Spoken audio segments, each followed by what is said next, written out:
Family kitchen റെസിപ്പിയിലേക്ക് എല്ലാവർക്കും സ്വാഗതം. ഞാൻ ഇന്നിവിടെ നേന്ത്രപ്പഴം കൊണ്ടുള്ള ഒരു സ്വീറ്റാണ് തയ്യാറാക്കുന്നത്.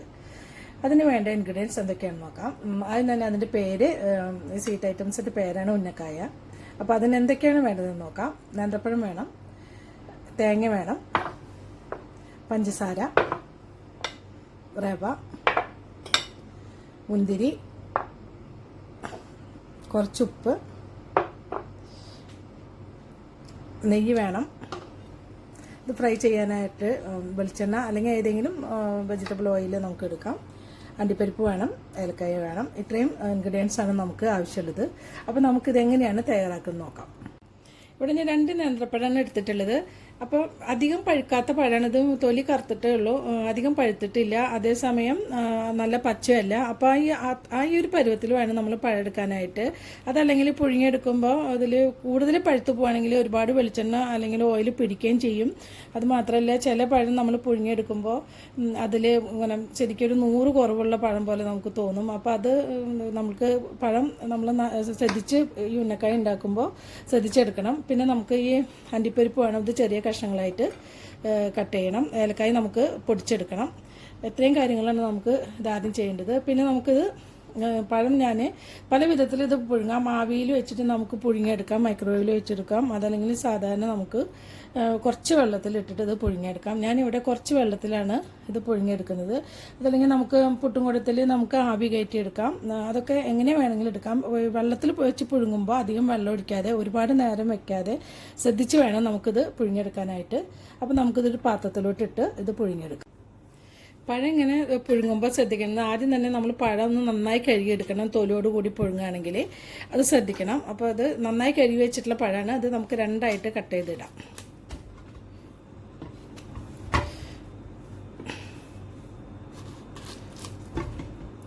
അതിനുശേഷം നമുക്ക് ഒരു 1/2 കപ്പ് വെള്ളം ഒഴിച്ചിട്ട്, വളരെ കുറച്ച് വെള്ളം ആവശ്യമുള്ളൂ, ഒരു 1/2 കപ്പ് വെള്ളം ഒഴിച്ചിട്ട് നമുക്കത് പുഴുങ്ങിയെടുക്കാം.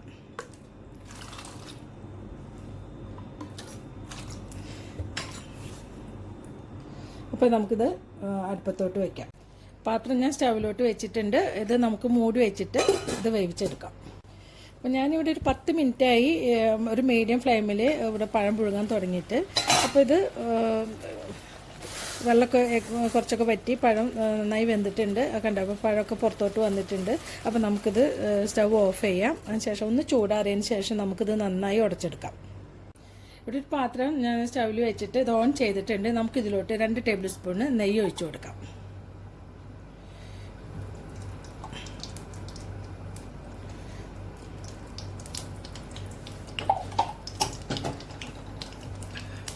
അതിനുശേഷം ഇതിലോട്ട് നമുക്കൊന്ന് ചൂടായതിന് ശേഷം നമുക്ക് 10 അണ്ടിപ്പരിപ്പാണ് ഞാനിവിടെ എടുത്തിട്ടുള്ളത്. ഇത് ഇതേപോലെ ചെറിയ പീസുകളാക്കാം. അതിനുശേഷം നമുക്ക് ഇതിലോട്ട് ഇട്ട് കൊടുക്കാം.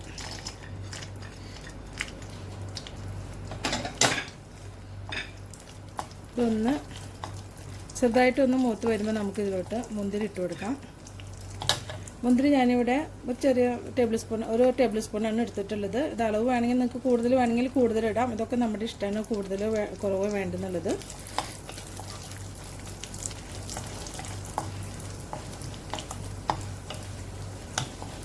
ഒന്ന് ചൂടായി വരുന്നതോടൊപ്പം നമുക്ക് മുന്തിരി ഇട്ട് കൊടുക്കാം.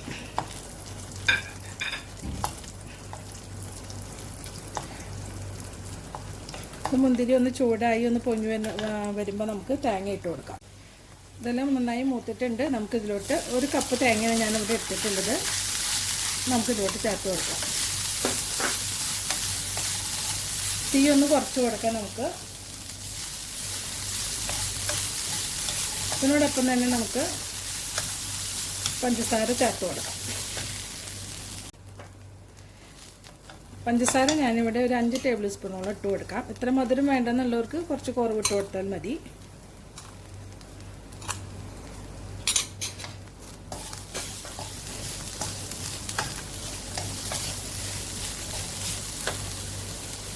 ഇതിനോടൊപ്പം തന്നെ ഞാനിവിടെ ഒരു ടേബിൾ സ്പൂൺ റവ ചേർക്കുന്നുണ്ട്. ഇത് ഓപ്ഷണലാണ്, ഇഷ്ടമുള്ളവർക്ക് ഇട്ട് കൊടുത്താൽ മതി. റവ കൂടി ഒന്ന് ഫ്രൈ ചെയ്ത് വരുമ്പോൾ നല്ല ടേസ്റ്റ് ഉണ്ടായിരിക്കും ഈ ഫില്ലിങ്ങിന്. തേങ്ങ ഒരുപാട് മൂത്ത് പോകേണ്ട ആവശ്യമില്ല. പഞ്ചസാരയൊക്കെ ഒന്ന് നന്നായി മെൽറ്റായി നന്നായി പിടിച്ച് ചെറുതായിട്ടൊന്ന് കളറ് മാറേ വേണ്ടോ. അധികം മൂക്കേണ്ട ആവശ്യമില്ല. അപ്പോൾ തേങ്ങയുടെ ആ ടേസ്റ്റൊക്കെ പോവും. അതുപോലെ തന്നെ ഞാനിവിടെ ഒരു 5-6 ഏലക്കായാണ് എടുത്ത് വെച്ചിട്ടുണ്ടായിരുന്നത്. അത് ഞാൻ പഞ്ചസാരയായിട്ട് പൊടിച്ചിട്ടുള്ളതാണ്. അപ്പോൾ അതിൻ്റെ ഈ തോടൊന്നും നമുക്ക് എടുക്കേണ്ട ആവശ്യമില്ല. അതിൻ്റെ ഉള്ളിലത്തെ ആ സീഡ് മാത്രം നന്നായി പൊടിച്ചിട്ട് നമുക്ക് എടുത്താൽ മതി. ആ ഒരു 5-6 പഞ്ചസാരയും കൂടി ചേർത്തിട്ടാണ് ഞാൻ ഇതിലിട്ടിട്ടുള്ളത്. നമുക്കിതിലോട്ട് ചേർത്ത് കൊടുക്കാം. ഏലക്കായ ഇത്ര വേണ്ടെന്നുള്ളവർക്ക് കുറച്ച്, ഞാനൊരു 6 ഏലക്കായ ഇട്ടിട്ടുണ്ട്. കുറവ് മതി എന്നുള്ളവർക്ക് 3-4 ഏലക്കായ ചേർത്താലും മതി.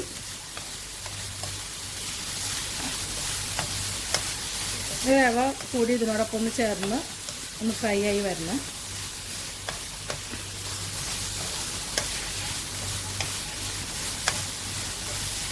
അപ്പോൾ ഇതിവിടെ ഏകദേശം ആയിട്ടുണ്ട്. മീഡിയം ഫ്ലെയിമിൽ വേണം ഇത് ചെയ്യാനായിട്ട്. അത് എപ്പോഴും ശ്രദ്ധിക്കണം, അതല്ലെങ്കിൽ പെട്ടെന്ന് ഇത് മുരിഞ്ഞു പോകും.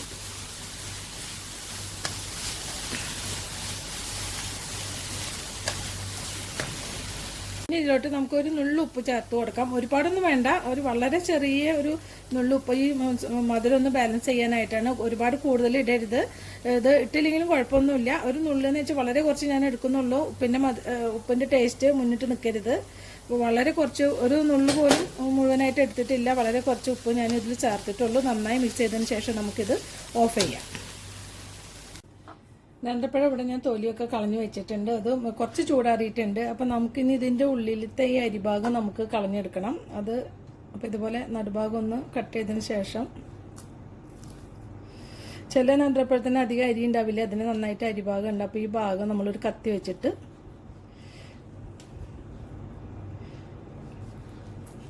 ഇതേപോലെ കളഞ്ഞെടുക്കണം. ശ്രദ്ധിച്ച് വേണം ചെയ്യാനായിട്ട്.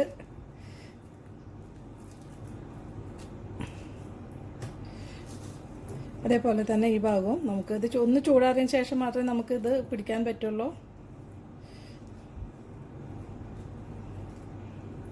ഒരു കത്തി വെച്ചിട്ട് ഇത് പോലെ എടുക്കാം.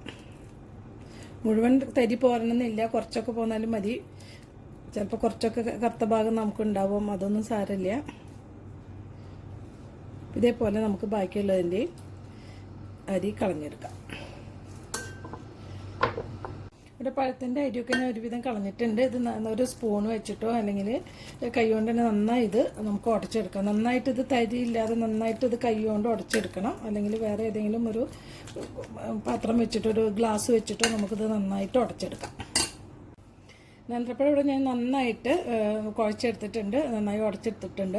പിന്നെ ഇതിൽ ഈ പഴം അത്ര നല്ലതല്ലാത്തത് കൊണ്ട് ഇതിൽ കുറച്ച് വെള്ളത്തിൻ്റെ കണ്ടന്റ് കൂടുതലായിരുന്നു. അപ്പോൾ ഞാൻ 2 ടേബിൾ സ്പൂൺ വറുത്ത അരിപ്പൊടി ഇതിൽ ഞാൻ ചേർത്തിട്ടാണ് ഇത് നന്നായി കുഴച്ചെടുത്തിട്ടുള്ളത്. നിങ്ങളിതുപോലെ എപ്പോഴും നമുക്ക് നല്ല പഴം കിട്ടിക്കൊള്ളുന്നില്ല. അതിൽ മുന്നേ ഞാൻ ഉണ്ടാക്കിയപ്പോൾ നല്ല പഴമായിരുന്നു, അപ്പോൾ അതിലൊന്നും ചേർക്കേണ്ടി വന്നിട്ടില്ല. അപ്പോൾ അതുകൊണ്ട് നമുക്കിത് വെള്ളം കുറച്ച് കൂടുതലായി എന്ന് തോന്നുന്നുണ്ടെങ്കിൽ ഒന്നുകിൽ റവ വറുത്തത് ചേർക്കാം, അതല്ലെങ്കിൽ വറുത്ത അരിപ്പൊടി നമുക്ക് ചേർത്ത് കൊടുത്ത് ഇതിൻ്റെ ഇതുപോലെ ടൈറ്റായിട്ടുള്ള ഒരു ബാറ്റർ നമുക്ക് കിട്ടണം. അപ്പോൾ അതിന് വേണ്ടി എത്ര ചേർക്കുന്നെങ്കിൽ ചേർക്കാം. അതുപോലെ തന്നെ പഴം പുഴുങ്ങുമ്പോൾ ഒരുപാട് വെന്ത് പോകരുത്. നമുക്ക് ഒരു 10 മിനിറ്റോളം മീഡിയം ഫ്ലെയിമിൽ ഒരു 10 മിനിറ്റോളം മതിയാവും. അത് കൂടുതൽ നേരം പുഴുങ്ങിയാലും ഇതേപോലെ വെള്ളം കൂടുതൽ പഴം എന്താ ചീഞ്ഞ പോലെ നമുക്ക് തോന്നും. അപ്പോൾ അത് ശ്രദ്ധിക്കണം. അതുപോലെ തന്നെ നമ്മൾ ഈ ബാറ്റർ ഇതിപ്പോൾ ഇതിൻ്റെ ഉള്ളിലത്തെ ഫില്ലിംഗ് ആണിത്. ഇത് പഞ്ചസാര ഒരുപാട് നേരം ഇട്ട് ഇളക്കാൻ പാടില്ല. ഒരുപാട് നേരം ഇടുകയാണെങ്കിൽ ഇത് കുറച്ച് കട്ടിയായിട്ടിരിക്കും. അഥവാ നമ്മളിത് ഓഫ് ചെയ്തതിന് ശേഷം ഇത് കട്ടിയായിട്ട് വരികയാണെങ്കിൽ കൈ കൊണ്ട് ഒന്നത് പൊടിച്ചെടുത്താൽ മതി. ഒന്ന് തിരുമ്മി കൊടുത്താൽ ഇതേപോലെ ലൂസായിട്ട് കിട്ടും. അപ്പോൾ നമുക്കിത് എങ്ങനെയാണിത് തയ്യാറാക്കി നോക്കാം. അപ്പോൾ നമ്മൾ ആദ്യം തന്നെ നമ്മുടെ കയ്യിൽ ഒരു എന്തെങ്കിലും ഓയിൽ എന്തെങ്കിലും നമ്മൾ കയ്യിൽ പറ്റണം. വെളിച്ചെണ്ണയോ അല്ലെങ്കിൽ നെയ്യോ എന്തെങ്കിലും കയ്യിൽ തടവിയതിന് ശേഷം നമുക്കിത് ഒരു ചെറിയ ഉരുളയായിട്ട് കയ്യിലെടുക്കാം. അതിനുശേഷം അത് കയ്യിൽ നമ്മൾ ഉള്ളം കയ്യിൽ വെച്ചിട്ട് ഇതേപോലെ ഒന്ന് പരത്തിയെടുക്കാം.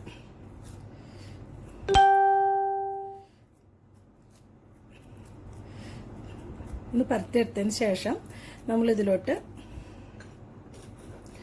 ഫില്ലിങ് വെച്ച് കൊടുക്കാം.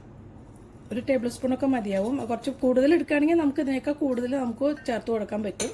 എന്നിട്ട് ഇത് 2 വശവും ഇതേപോലെ ഒന്ന് ജോയിൻ ചെയ്യാം.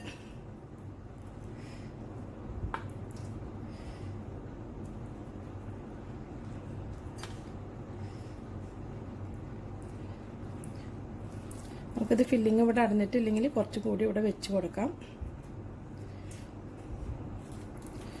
കുറച്ച് ചെറിയ ഉരുളയാണ് എടുത്തത്, അതുകൊണ്ടാണിത് ശരിക്കും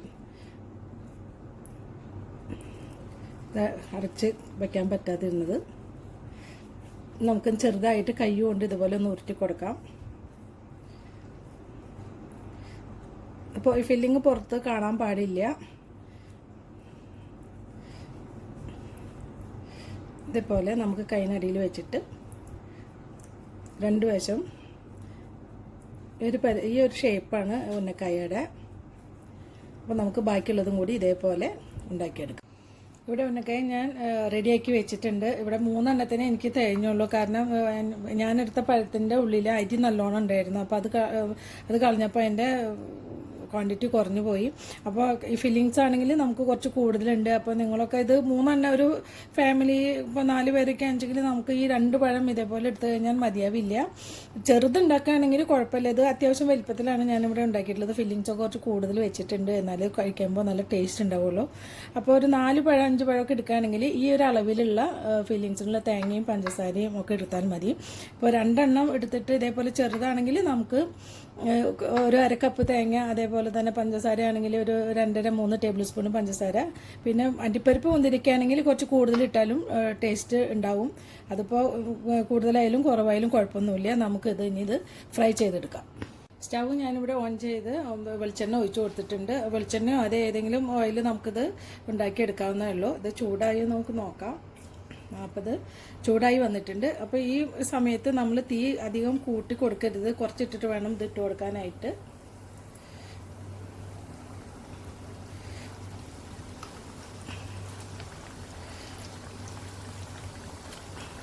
ഒരു മീഡിയം ഫ്ലെയിമിൽ വേണം ഇത് തയ്യാറാക്കാനായിട്ട്. ഇതിപ്പോൾ ഒരു വശം ഏകദേശം കുറേശ്ശെ ആയിട്ടുണ്ട്. നമുക്കിതൊന്ന് പതുക്കെ മറിച്ചിട്ട് കൊടുക്കാം. മറിച്ചിടുമ്പോഴൊക്കെ വളരെ സൂക്ഷിക്കണം.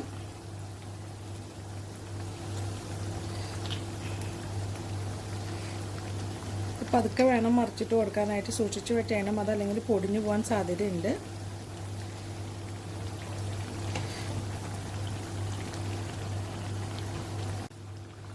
ഇപ്പോൾ നമ്മൾ മറ്റേ ഭാഗം ഒരുവിധം ആയിട്ടുണ്ട്. ഇതിൻ്റെ എല്ലാ ഭാഗവും ഇതേപോലെ ഈ ഗോൾഡൻ കളർ ആവുന്ന വരെ നമ്മളിത് തിരിച്ച് മറിച്ചിട്ട് കൊടുത്തിട്ട് മൊരിച്ചെടുക്കണം. ഈ ഒരു കളറ് വരണം എല്ലാ ഭാഗത്തും. അത് നമ്മൾ ശ്രദ്ധിച്ചിട്ട് വേണം ചെയ്യാനായിട്ട്. ഇത് കളറ് വരാത്ത ഭാഗത്ത് നമ്മൾ തിരിച്ചിട്ട് കൊടുക്കണം. ഉന്നക്കായ ഇവിടെ എല്ലാ ഭാഗത്തും ഗോൾഡൻ കളറായിട്ടുണ്ട്. അപ്പോൾ നമുക്കിതൊരു പാത്രത്തിലോട്ട് മാറ്റാം.